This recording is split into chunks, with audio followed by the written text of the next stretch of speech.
আসসালামু আলাইকুম, শুভেচ্ছা সহ সকলকে স্বাগত জানাচ্ছি চ্যানেল আই সংবাদে। এখনকার আয়োজন নিয়ে আপনাদের সাথে আছি আমি ফাবলিহা বুশরা। শুরুতেই চলুন দেখে নিই ফ্রেশ আটা ময়দা সুজি সংবাদ শিরোনামগুলো। অতীতের ভুল থেকে শিক্ষা নিয়ে ভবিষ্যতের সুন্দর বাংলাদেশ গড়ে তুলতে চান তারেক রহমান। খালেদা জিয়া ও জিয়াউর রহমানের স্বপ্ন বাস্তবায়নে ঐক্যবদ্ধ হওয়ার আহ্বান। পারিবারিক পরিচয়ে কেউ যাতে দেশের চালকের আসনে বসতে না পারে এমন বাংলাদেশ চান জামায়াত আমির। জনগণের ভোটে নির্বাচিত হওয়ার আশা। চ্যানেল আইয়ের কাছে সংখ্যাগরিষ্ঠতা পাওয়ার আশা প্রকাশ করলেন তারেক রহমান। একই প্রত্যাশা ডক্টর শফিকুর রহমানের।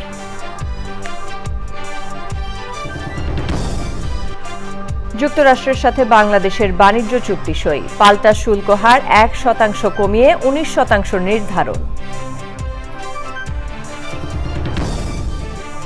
টি-20 বিশ্বকাপে ভারতের বিপক্ষে ম্যাচ খেলতে সম্মত পাকিস্তান। জরিমানার শিকার হবে না বাংলাদেশ, আশ্বস্ত করল আইসিসি। এবং চ্যানেল আয়ে শুরু হচ্ছে ভিন্ন ধারার অনুষ্ঠান শিল্পায়নে বাংলাদেশ।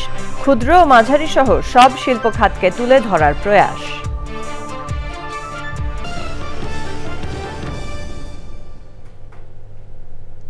সংবাদ শিরোনামগুলো জানাচ্ছিলাম। এখনকার এই সংবাদ আয়োজন একই সঙ্গে চ্যানেল আইয়ের ইউটিউব চ্যানেল এবং চ্যানেল আইয়ের ওটিটি প্ল্যাটফর্ম আই স্ক্রিনে লাইভ স্ট্রিম হচ্ছে। এবার জানাবো বিস্তারিত এবং শুরুতেই ইস্পাহানি মির্জাপুর জাতীয় সংসদ নির্বাচন 2026।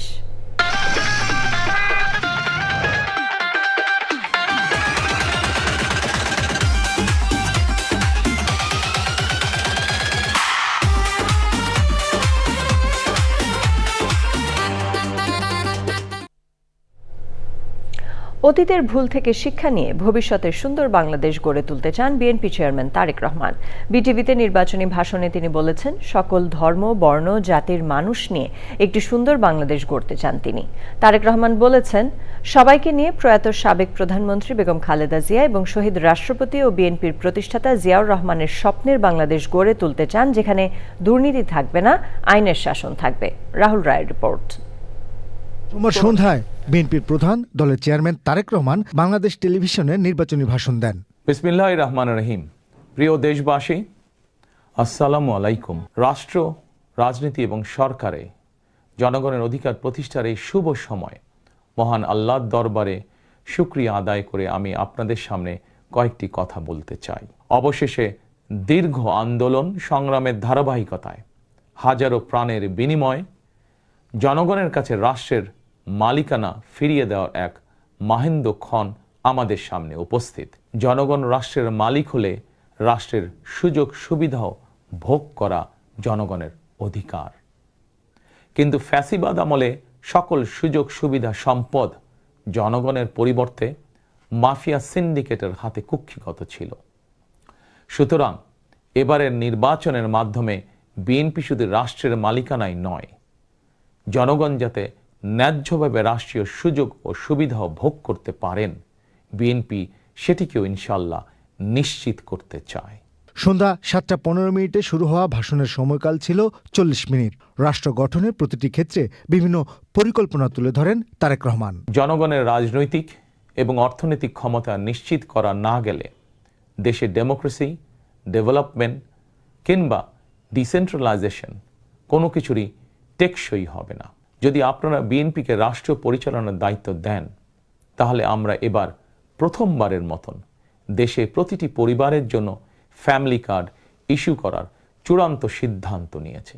ফ্যাসিবাদের শাসন আমলে প্রতি বছর দেশ থেকে $16 বিলিয়ন পাচার করে দেওয়া হতো। এভাবে দুর্নীতি এবং টাকা পাচার আর অপচয় রোধ করা গেলে ফ্যামিলি কার্ড, ফার্মার্স কার্ড কিংবা বেকার ভাতা প্রদানের মতন ইতিবাচক উদ্যোগগুলো বাস্তবায়নের জন্য অর্থের সংকুলন অসম্ভব নয়। একটি সুন্দর বাংলাদেশ গড়ে তোলার কথা বলেন বিএনপি চেয়ারম্যান। ধর্ম যার যার, রাষ্ট্র সবার। প্রতিটি ধর্মের মানুষ নিজ নিজ ধর্মীয় বিশ্বাস এবং রীতি অনুযায়ী যার যার ধর্ম পালন করবেন। এটি একটি আধুনিক সভ্য সমাজের রীতি। সকল নাগরিকের শান্তি এবং নিরাপত্তা নিশ্চিত করা রাষ্ট্রের দায়িত্ব। দল, মত, ধর্ম, বর্ণ নির্বিশেষে এই বাংলাদেশ আমাদের সবার। আমরা সবাই বাংলাদেশী। রাষ্ট্র গঠনে শহীদ রাষ্ট্রপতি, বিএনপির প্রতিষ্ঠাতা জিয়াউর রহমান ও সাবেক প্রধানমন্ত্রী সদ্য প্রয়াত বেগম খালেদা জিয়ার অবদান ও পরিকল্পনার কথা স্মরণ করেন তারেক রহমান।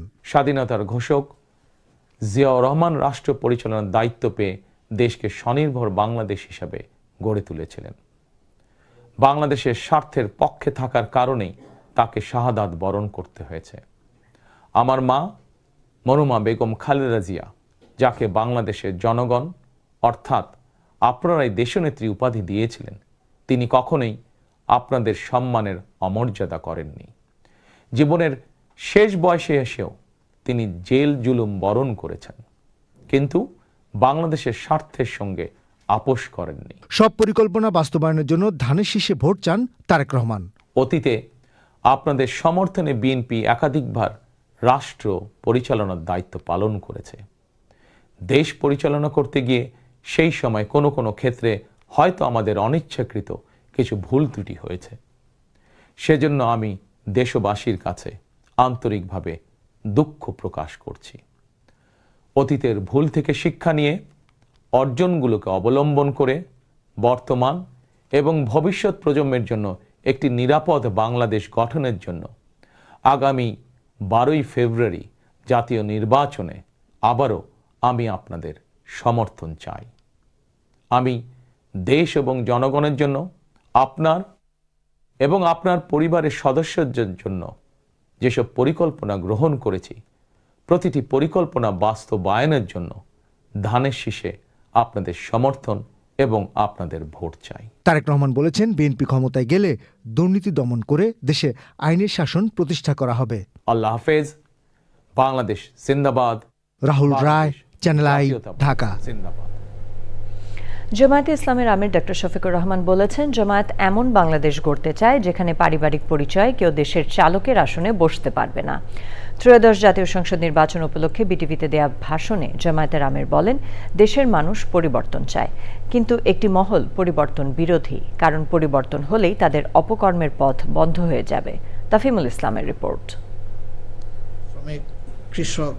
নির্বাচনে অংশগ্রহণকারী দলগুলোর প্রধানদের বাংলাদেশ টেলিভিশনে ভাষণের রেওয়াজ অনুযায়ী সোমবার ভাষণ দিয়েছেন বাংলাদেশ জামায়াতে ইসলামীর আমির ডক্টর শফিকুর রহমান। মহান মুক্তিযুদ্ধের শহীদদের গভীর শ্রদ্ধা ভরে স্মরণ করছি। ভাষণের শুরুতেই তিনি জুলাই শহীদদের রুহে মাগফিরাত কামনা ও মহান মুক্তিযুদ্ধের শহীদদেরও গভীর শ্রদ্ধাভাবে স্মরণ করেন।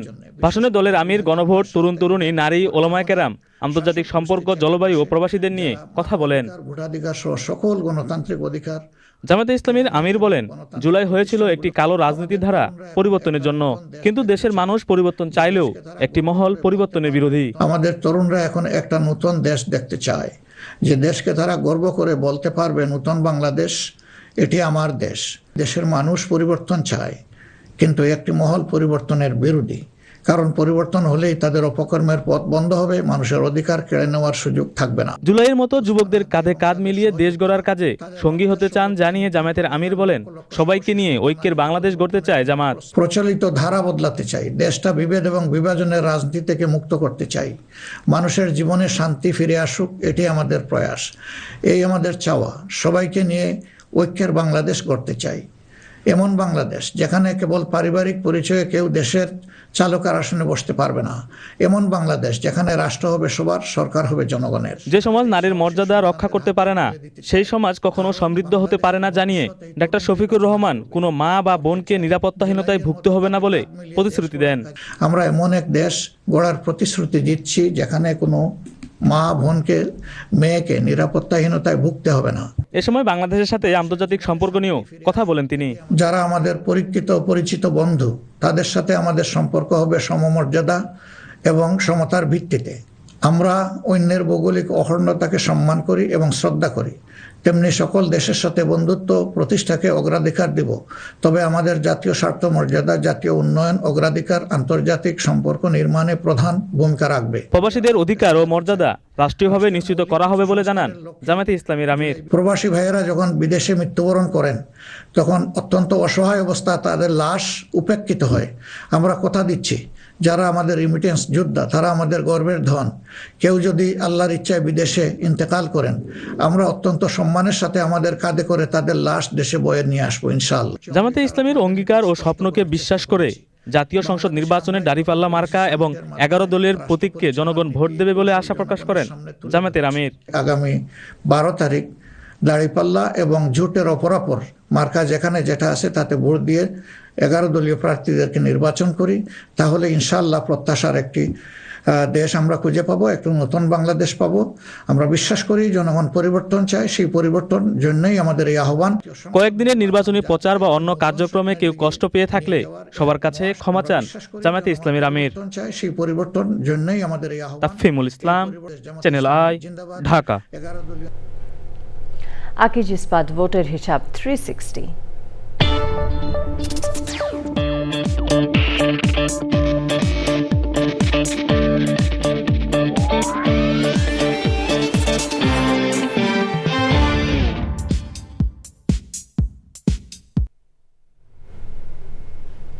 নির্বাচন কমিশনের সিনিয়র সচিব আক্তার আহমেদ জানিয়েছেন, নির্বাচনের দিন ভোট কেন্দ্রের গোপন কক্ষ ছাড়া সর্বত্র মোবাইল ফোন ব্যবহার করা যাবে। নির্বাচন কমিশন ভবনে সংবাদ সম্মেলনে তিনি বলেন, ভোট নিয়ে কোনো শঙ্কা নেই, একটি ভালো নির্বাচনের দিকে দেশ এগিয়ে যাচ্ছে। নির্বাচনের ফলাফল ঘোষণায় দেরি হওয়ার যৌক্তিক কারণ নেই বলেও জানান তিনি। শহীদুল্লাহ রাজুর রিপোর্ট। আসন্ন জাতীয় সংসদ নির্বাচনে ভোট কেন্দ্রের 400 গজের মধ্যে মুঠোফোন নেওয়া সংক্রান্ত কমিশনের পরিপত্র নিয়ে বিতর্কের সৃষ্টি হলে ভুল বোঝাবুঝির অবসানে নির্বাচন কমিশন সচিবালয়ের সিনিয়র সচিব আক্তার আহমেদের সংবাদ সম্মেলন। পরিপত্র সংশোধনের কথা জানিয়ে তিনি বলেন, মুঠোফোন নিয়ে কেন্দ্রে প্রবেশ করা যাবে, তবে গোপন কক্ষে ছবি বা ভিডিও ধারণ করা যাবে না। মোবাইল ফোন নিয়ে ভোটাররা ভিতরে যাবেন এবং প্রার্থীরা যাবেন, তাদের এজেন্টরা যাবেন এবং তারা ছবি তুলবেন, কিন্তু গোপন কক্ষ যেখানে স্টাম্পিং হয় সেখানে করবেন না। কিছু রেস্ট্রিকশন থাকবে। Polling agents, polling officers, assistant presiding officer, তাদের কাছে এটা রাখবো না, রাখার বিষয় নেই। তারপরে আপনার যেমন আইন শৃঙ্খলা বাহিনীর একাধিক সদস্য থাকেন, সবার কাছে কি থাকবে না। তো কাজে ওই জায়গাটাকে একটু ফিল্টার করে আপনাদের দিচ্ছি। তবে আপনাদের যে স্বাভাবিকভাবে যে প্রশ্নটা ছিল, কৌতূহল ছিল যে ভোটাররা এবং সংবাদকর্মীরা বা অবজারভার্সরা এটা নিয়ে ভিতরে যেতে পারবেন কিনা, সে বিষয়টা আমি নিশ্চিত করছি যে আপনারা নিয়ে যেতে পারবেন। মঙ্গলবার সকাল 7:30 থেকে নির্বাচনী প্রচার বন্ধ হয়ে যাওয়ার কথা জানিয়ে ইসি নির্বাচন কমিশন সচিব বলেন, এরপর সামাজিক যোগাযোগ মাধ্যমেও প্রচার করা যাবে না। রেজাল্ট ডিলে হওয়ার কোনো যৌক্তিক কারণ নেই। এখন ব্যালট পর্যন্ত গোনা পর্যন্ত তো অপেক্ষা করতে হবে। এখন ওই গোনানো পর্যন্ত যদি অপেক্ষা করে বলেন যে ডিলে, সেটাকে আমি মানতে রাজি না। আপনাকে যতগুলো ব্যালট কাস্ট হচ্ছে সেগুলোকে তো গণনা করতে হবে। সেই গণনাটা যদি আপনার 3 ঘন্টা লাগে 3 ঘন্টা, যদি 4 ঘন্টা লাগে 4 ঘন্টা। নির্বাচন পর্যবেক্ষণে এখন পর্যন্ত 540 জন বিদেশি পর্যবেক্ষক ও সাংবাদিক বাংলাদেশে এসেছেন বলেও জানান ইসি সচিব। Shahidullah Raju, channel I, Dhaka. চ্যানেল আইকে বিশেষ সাক্ষাৎকার দেওয়ার মাধ্যমে 25শে ডিসেম্বর দেশে ফেরার পর এই প্রথম জাতীয় কোনো গণমাধ্যমের সঙ্গে সরাসরি কথা বললেন বিএনপির চেয়ারম্যান তারেক রহমান। সোমবার রাজধানীর বনানীতে নির্বাচনী পথসভা শেষে তার সঙ্গে কথা বলেন চ্যানেল আইয়ের উপস্থাপক দীপ্তি চৌধুরী। সে সময় তারেক রহমান বলেন, দায়িত্ববোধের চাপ আছে, কিন্তু মানুষের স্বপ্ন ও আকাঙ্ক্ষা পূরণে তার দল প্রস্তুত। নির্বাচনে বিএনপি জনসমর্থনে জয়ী হবে বলে আশা প্রকাশ করেন 17 বছরের নির্বাসিত জীবন শেষে 1.5 মাস আগে দেশে ফেরা তারেক রহমান। মানুষের আমি এক্সপ্রেশন দেখেছি, তারা চায় দেশকে পুনর্গঠন করতে, তারা চায় তাদের কাজ করে কষ্ট করে তাদের সমস্যার সমাধান। চেয়ারম্যান হিসেবে প্রথম নির্বাচন, চাপ বোধ করছেন? মাকে ছাড়া প্রথম নির্বাচন, স্বাভাবিকভাবেই একটু তো চাপ বোধ করছি। চাপটা হচ্ছে দায়িত্বের চাপ। মানুষের যে আকাঙ্ক্ষা, সেই আকাঙ্ক্ষা বাস্তবায়ন করতে হলে আমাদেরকে পরিশ্রম করতে হবে, এবং পরিশ্রম করতে হলে অবশ্যই কিছু তো চাপ। মনে হচ্ছে কয়টা আসন পাবে? ইনশাআল্লাহ আমরা মেজরিটি পাবো। I'm very sure inshallah BNP will form the next government. Yes, we have challenges. We have challenges to reform the economy. We have challenges to reform the health policy. We have challenges to reform the education. We have challenges to bring more jobs, more businesses in the country. We have these challenges. We'll face these challenges. We'll manage these challenges. Are you sure you are going to be the next Prime Minister? I'm very sure inshallah BNP will form the next government. Tarique রহমানের সঙ্গে কথা বলার কয়েক ঘন্টার মধ্যে আরেক নির্বাচনী সভায় জামায়াতে ইসলামের আমির ডক্টর শফিকুর রহমানের মুখোমুখি হন চ্যানেল আইয়ের উপস্থাপক দীপ্তি চৌধুরী।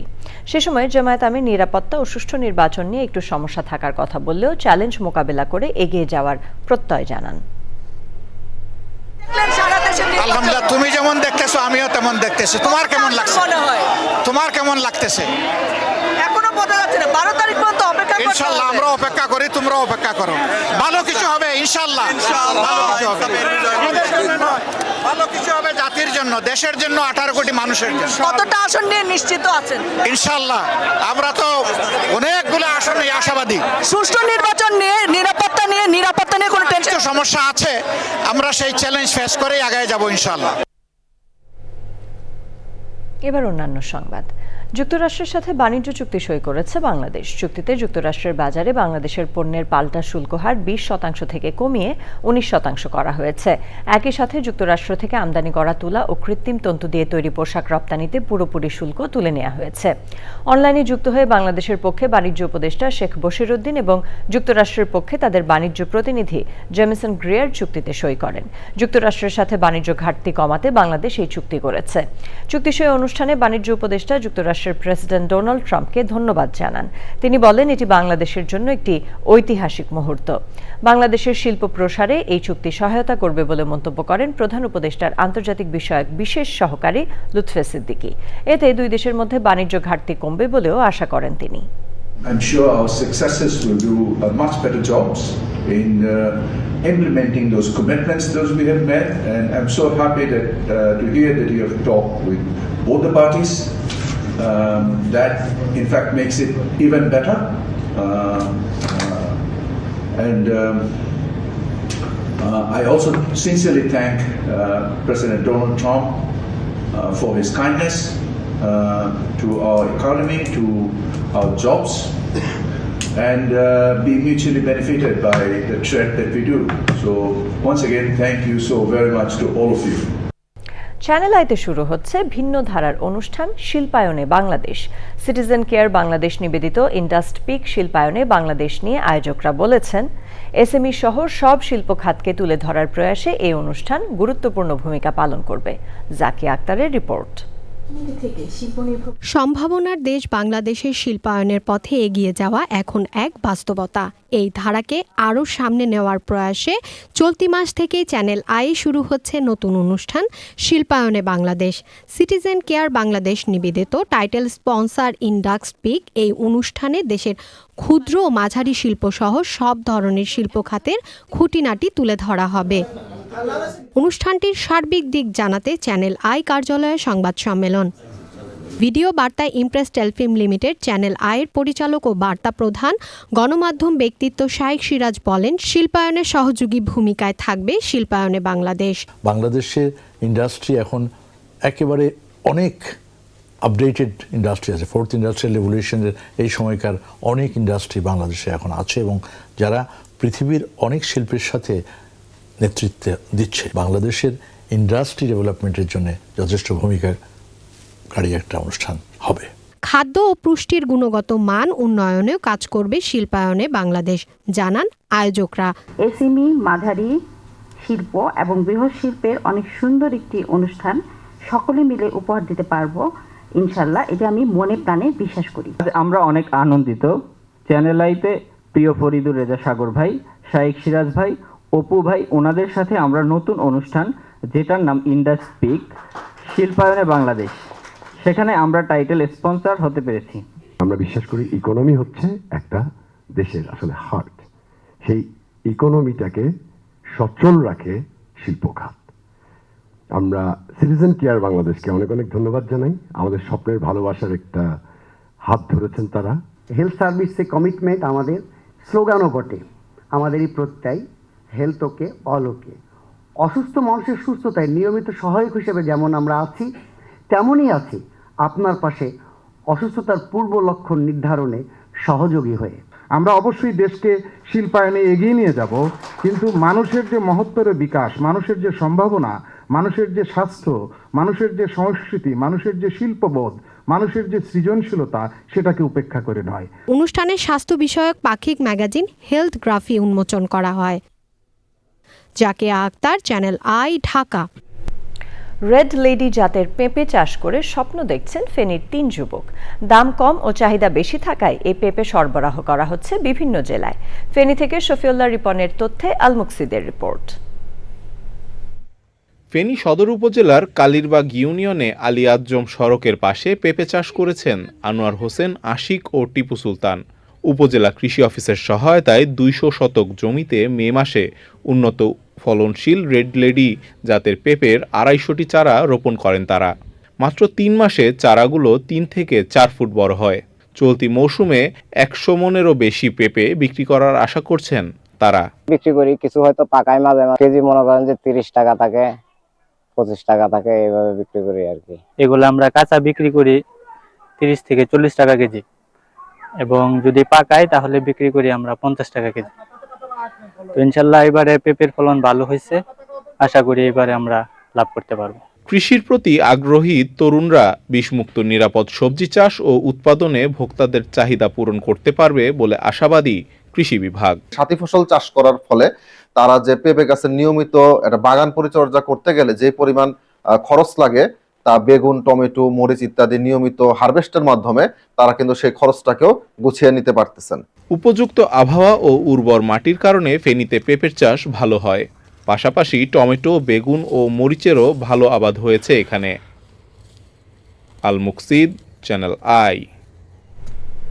এবার জানাবো প্রকৃতি সংবাদ।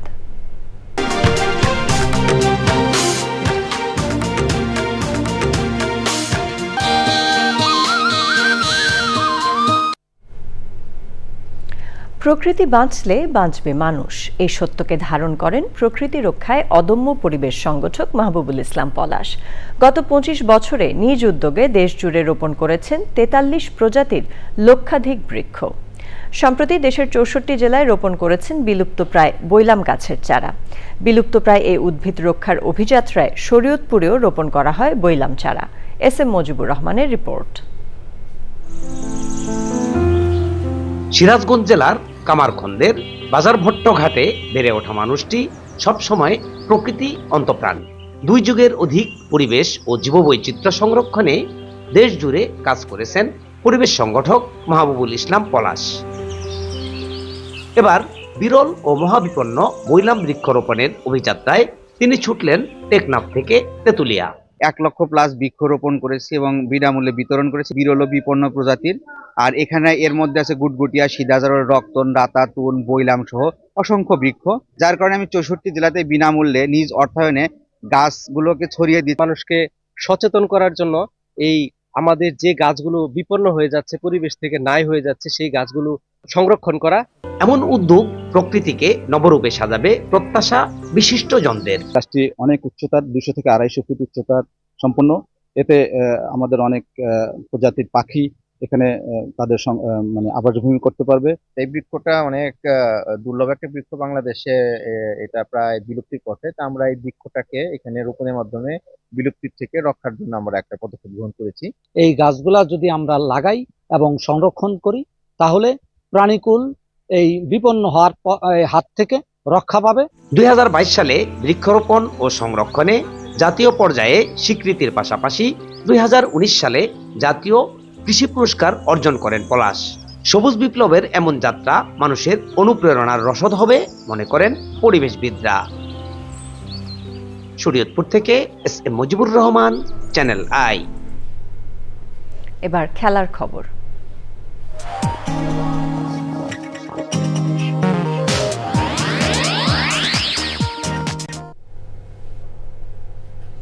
আইসিসি টি-20 বিশ্বকাপ ক্রিকেটের চতুর্থ দিনেও রয়েছে 3টি ম্যাচ। প্রথম দুটি ভারতের মাঠে, সন্ধ্যায় পাকিস্তানের ম্যাচটি কলম্বোয়। নয়াদিল্লির অরুণ জেটলি স্টেডিয়ামে সকাল 11:30টায় এই গ্রুপে নেদারল্যান্ডসের বিপক্ষে ম্যাচ দিয়ে এবারের বিশ্বকাপ অভিযান শুরু করবে নামিবিয়া। পাকিস্তানের বিপক্ষে প্রথম ম্যাচে দুর্দান্ত পারফর্ম করা নেদারল্যান্ডস টুর্নামেন্টে প্রথম জয়ের খোঁজে মাঠে নামবে। চেন্নাইয়ে ডি গ্রুপে বাংলাদেশ সময় বিকেল 3:30টায় নিউজিল্যান্ডের বিপক্ষে এবারের আসরে নিজেদের প্রথম ম্যাচ খেলবে সংযুক্ত আরব আমিরাত। আফগানিস্তানকে হারিয়ে বিশ্বকাপ অভিযান শুরু করা ব্ল্যাক ক্যাপসও আছে দুরন্ত ফর্মে। সন্ধ্যা 7:30টায় কলম্বোতে যুক্তরাষ্ট্রের বিপক্ষে নিজেদের দ্বিতীয় ম্যাচ খেলবে পাকিস্তান। এই গ্রুপে নেদারল্যান্ডসের সাথে প্রথম ম্যাচে কঠিন পরীক্ষা মোকাবেলা করা পাকিস্তানের পারফরম্যান্সের উন্নতির দিকে তাকিয়ে থাকবে ক্রিকেট ভক্তরা। এরই সাথে আয়োজনের শেষ পর্যায়ে আমরা, তবে যাবার আগে ফ্রেশ আটা, ময়দা, সুজি সংবাদ শিরোনামগুলো জানিয়ে দিচ্ছি আরও একবার। অতীতের ভুল থেকে শিক্ষা নিয়ে ভবিষ্যতে সুন্দর বাংলাদেশ গড়ে তুলতে চান তারেক রহমান। খালেদা জিয়া ও জিয়াউর রহমানের স্বপ্ন বাস্তবায়নে ঐক্যবদ্ধ হওয়ার আহ্বান। পারিবারিক পরিচয়ে কেউ যাতে দেশের চালকের আসনে বসতে না পারে এমন বাংলাদেশ চান জামায়াত আমির। জনগণের ভোটে নির্বাচিত হওয়ার আশা। চ্যানেল আয়ের কাছে সংখ্যাগরিষ্ঠতা পাওয়ার আশা প্রকাশ করলেন তারেক রহমান। একই প্রত্যাশা ডক্টর শফিকুর রহমানের।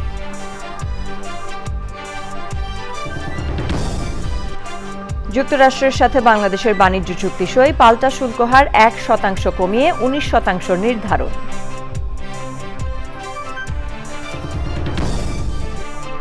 টি-20 বিশ্বকাপে ভারতের বিপক্ষে ম্যাচ খেলতে সম্মত পাকিস্তান। জরিমানার শিকার হবে না বাংলাদেশ, আশ্বস্ত করল আইসিসি।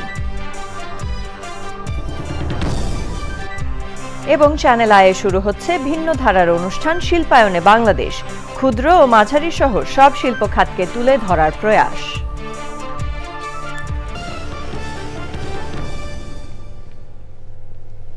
চ্যানেল আই সর্বশেষ সংবাদ জানতে ভিজিট করুন channelionline.com এ। যুক্ত থাকুন আমাদের সোশ্যাল মিডিয়া প্ল্যাটফর্মগুলোর সাথে। আমাদের পরবর্তী সংবাদ দেখার আমন্ত্রণ জানিয়ে শেষ করছি। এতক্ষণ সাথে থাকার জন্য ধন্যবাদ সবাইকে।